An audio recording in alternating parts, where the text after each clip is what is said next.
Hello everyone បាទថ្ងៃនេះយើងមករៀនអក្សរ A ជាអក្សរទី1នៅក្នុងចំនួនអក្សរ26នៃភាសាអង់គ្លេសថ្ងៃមុនយើងបានសិក្សាអំពីការរៀនអានអក្សរតាំងពី A ដល់ Z ដែលអក្សរអង់គ្លេសហៅ letter មាន26នៅក្នុងនោះមានស្រៈ5និងជញ្ជាក់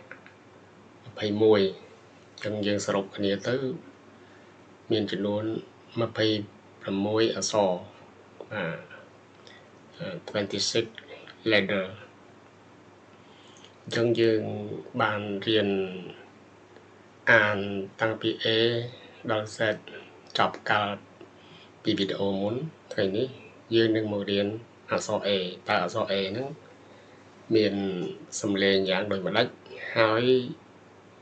យកមកប្រើប្រាស់យ៉ាងដូចម្ដេចបាទអញ្ចឹងនៅក្នុងអក្សរ A ហ្នឹងវាមានសំឡេងខុសៗគ្នាទៅតាមពាក្យដែលយើងយកមកប្រើសរសេរវាមានក្នុង A នេះមានការអានរបស់យើងមានសូរវែងនិងសូរខ្លីបាទសូរខ្លីដូចជាពាក្យមួយនេះគឺថាបាទ apple apple app យើងអានខ្លីដល់សូរវែងយើងប្រើ A ដូចជាពាក្យ A នៅក្នុងពាក្យនេះពាក្យ K យើងអានទាំងវែងអញ្ចឹងណា K apple K yes អញ្ចឹងហើយនៅពាក្យផ្នែកទី3គឺការអានហ្នឹងមានសំឡេងផ្សេងខុសគ្នាទៀតបាទអញ្ចឹងយើងមើលចំណុចទី1A នេះគឺមានសំឡេងសូរខ្លីយើងអានខ្លី short sound ណាការបញ្ចេញសំឡេងខ្លីបាទអញ្ចឹងនៅក្នុងនៃនេះ A នេះមានយើងអានទៅបញ្ចេញសំឡេងដូចអក្សរខ្មែរយើងអានអេបាទឧទាហរណ៍អីគេឧទាហរណ៍ដូចជាពាក្យ apple ខ្មែរយើងអានថា apple ហ្នឹងរៀងខ្លីបាទ apple នេះបើប្រើថាផ្លែប៉ោមមួយទៀត ant and on as and and ឲ្យមានបញ្ចេញសលេងកតុយបន្តិចលីសូតិចណាលីសូកតុយ and មួយទៀត cat ណា cat ហើយ and នេះជាបបប្រើថាសត្វស្រមោច and cat នេះឆ្មាចំណុចទី2 A នេះបញ្ចេញសលេងវែងម្ដងនៅក្នុងនេះគេហៅថា sing phonetic symbol យើងចំណាំទៅហើយមានអក្សរ E I អញ្ចឹងគឺនៅក្នុងវចនានុក្រមកាលណាឃើញសញ្ញាអញ្ចឹងគេអានថា A បាទក្នុង dictionary នៅក្នុងវចនានុក្រមបាទឧទាហរណ៍ពាក្យអីខ្លះឧទាហរណ៍ពាក្យ K យើងអាននឹងវែងអានសូរសំឡេងនឹងវែង K ណាខដាក់ស្អេងនឹងកមានចេញកញ្ចល់កតុយ cake ខអត់សូវលឺ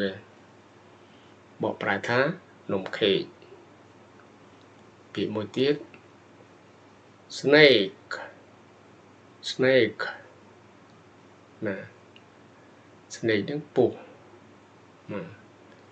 SN នេះ S នេះខ្យល់ស័ក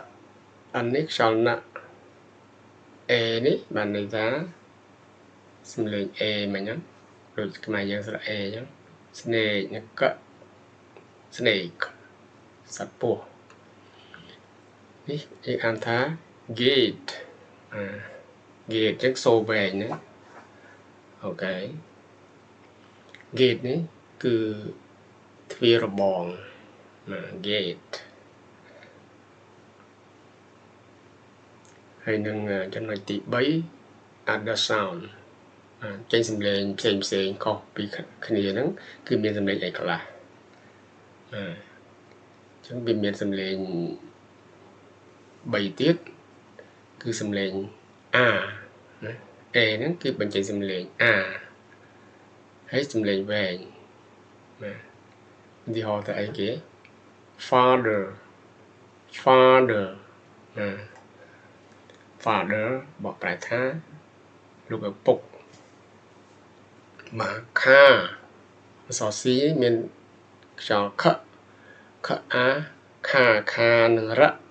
ខាបាទខាឡានឬរថយន្តយើងជិះមួយទៀត mask នេះសំឡេងមកឬមកអាម៉ានឹងស mask ហើយអក្សរខកតុយ mask ហ្នឹងគឺយើងពាក់ម៉ាស់ការពារដីធ្លីមួយទៀត A ហ្នឹងមានយើងប្រើក្នុងសូរសំឡេងជាអក្សរ អព្រោះអក្សរ អអញ្ចឹង A ហ្នឹងមាន អឬអអញ្ចឹងក្នុងនាមជាអក្សរ អដូចជាពាក្យអីនេះអានេះនៅក្នុង phonetic symbol យើងចំណាំនៅក្នុងវចនានុក្រមពាក្យខ្លះយើងអត់ចេះអានទេគឺដាក់តែយើងចេះphonetic symbol នេះសញ្ញាហ្នឹងយើងអានតាមសញ្ញាហ្នឹងយើងចេះអានពាក្យហើយសញ្ញានេះគេអានថា អ yes ឧទាហរណ៍ WW សូរសំឡេងវឬវអវនឹង L នេះបានន័យថាលឬឡអញ្ចឹងយើងអានថាវលវល yes យើងអានបែបខ្មែរយើងអានអញ្ចឹងយើងអានថាវលជញ្ជាំងC ក្នុងទីនេះបញ្ចេញសំឡេងខអខលខលឬអក្សរខយើងអញ្ចឹងឬក៏អក្សរខឬខ C អញ្ចឹងយើងអានថាខនឹងល call ចឹង call me អាចទូរស័ព្ទមកខ្ញុំបានទេ call នេះបែរថានិយាយទូរស័ព្ទ call ទៅរកគេ call ទៅរកមិត្តភក្តិអញ្ចឹងមួយទៀត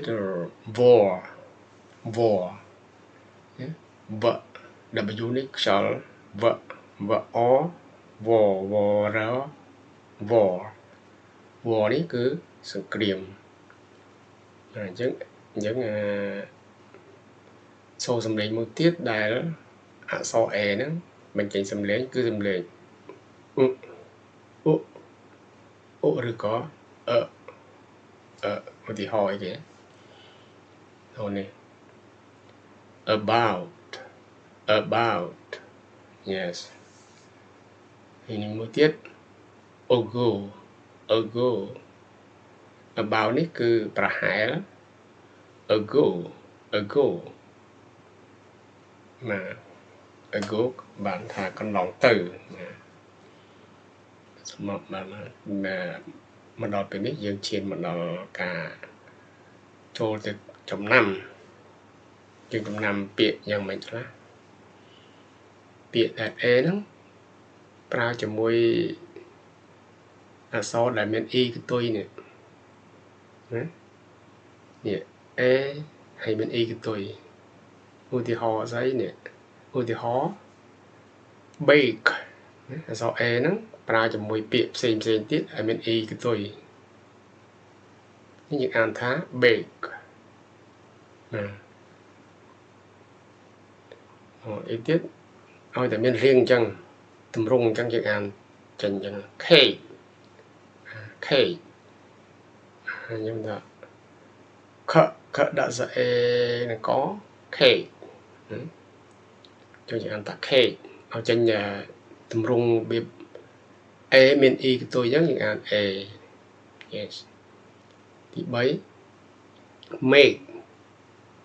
make giống như bạn này ta các bạn là vừa to make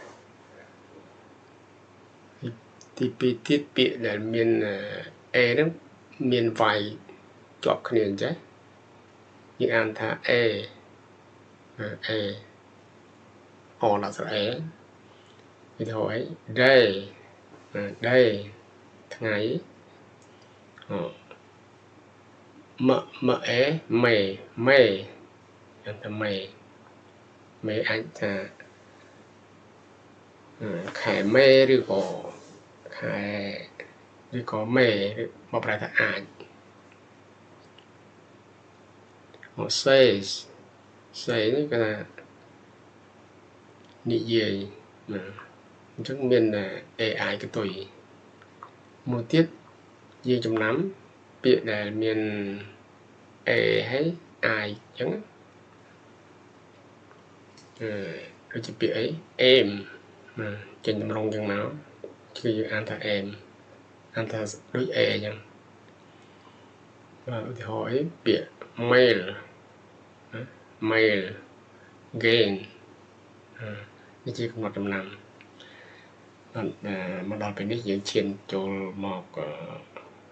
cái bên chọc cái hiện số A chỉ là số tỷ muối nếu không trong đó là số một hay muối này bisa English សូមអរគុណសម្រាប់ការតាមដានរបស់បងប្អូន